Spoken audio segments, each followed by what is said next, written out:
Boko Haram, Nigeria's lethal militant Islamist group. Nigeria, which is the most populous country in Africa, has been devastated by Boko Haram. The goal? To install an Islamic state after the current one is overthrown. Namaste, hello, and welcome to the Core Questions by the Times of India. I'm Priyanka Deo. Be sure to like, share, and subscribe. How and why did Boko Haram come about? Does Boko Haram have foreign links? And why should India be wary of this militant group? These are the Core Questions.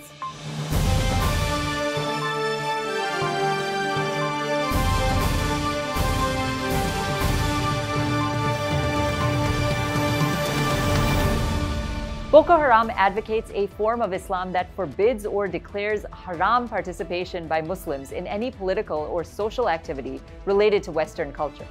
Election participation, wearing shirts and pants, and receiving a secular education all fall under this category. In fact, Boko Haram has extended its military campaign to neighboring states because it believes that Nigeria is being ruled by non-believers, regardless of whether the president is Muslim or not. Short name Boko Haram means Western education is forbidden, with Boko signifying Western education and Haram meaning forbidden. So how and why did this group come about?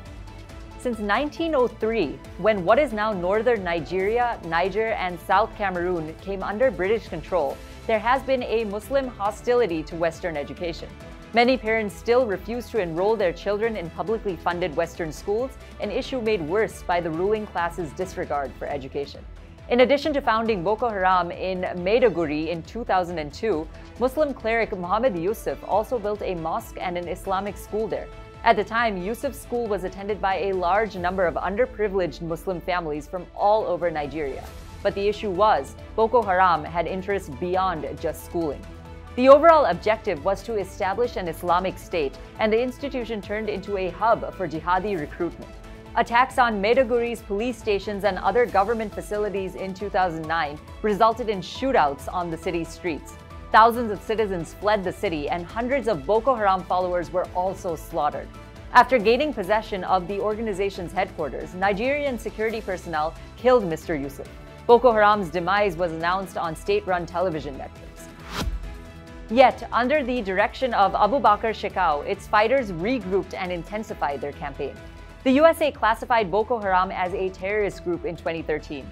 This occurred amid worries that Boko Haram had linkage to other violent organizations like Al-Qaeda in order to carry out a worldwide jihad. What kind of crimes did Boko Haram carry out?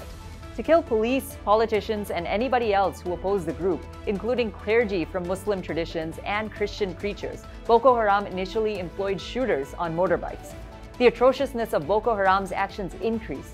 They included bombing churches, bus stops, bars, military bases, even the police and the UN headquarters in Abuja, the nation's capital.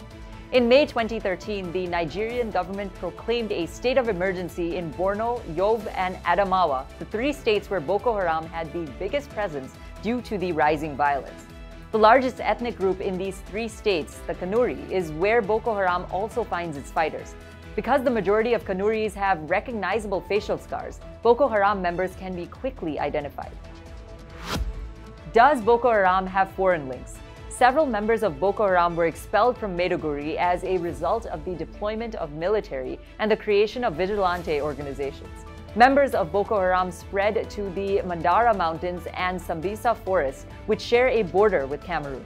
Fighting groups launched massive assaults on cities and villages, plundering, killing, kidnapping, and obliging men and boys to serve in their armies. Almost 200 schoolgirls were kidnapped by Boko Haram in April 2014 from Chibok town in Borno State. The group said that the girls would be treated like slaves before being married off, alluding to an old extremist Islamic belief that women taken captive during battle are considered war treasure. In territories under Boko Haram's control, a caliphate was proclaimed in 2014 by the new commander Abubakar Shekau. He declared, and I quote, "We live in a caliphate that is Islamic. Nigeria has nothing to do with us. We don't think this name is real." Shekau also renounced Al-Qaeda and swore allegiance to the Islamic State or IS organization. The area ruled by Boko Haram was called the Islamic State of West Africa Province after IS accepted the vow and declared that it was a component of the global caliphate that it was attempting to construct. However, by March 2015, Boko Haram had almost completely lost control of its towns due to dire poverty, and its fighters had fled to the Sambisa forest, where the Nigerian military had successfully followed them and liberated hundreds of hostages.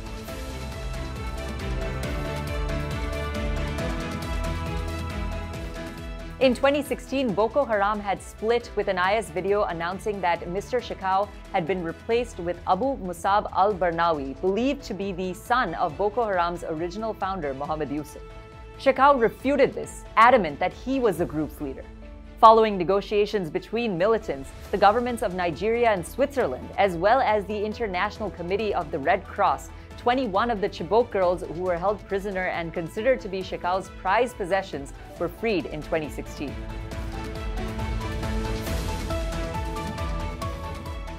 A good number of Boko Haram militants have been slain and their weapons have been taken, but some analysts caution that it is still too soon to declare Boko Haram defeated.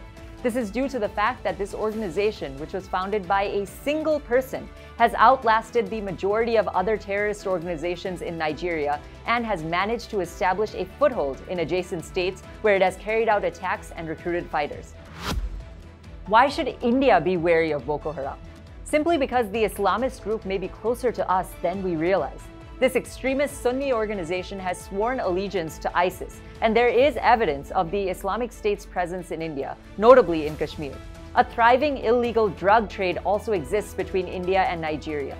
It has even come to the point where the International Narcotics Control Board, or the INCB, noted in a recent study that, and I quote, illicit tramadol sales have previously been related with the support of violent extremist groups operating in parts of Africa. Moreover, and less well known to many, historically Ukraine had been a significant weapon supplier for the countries of sub-Saharan Africa.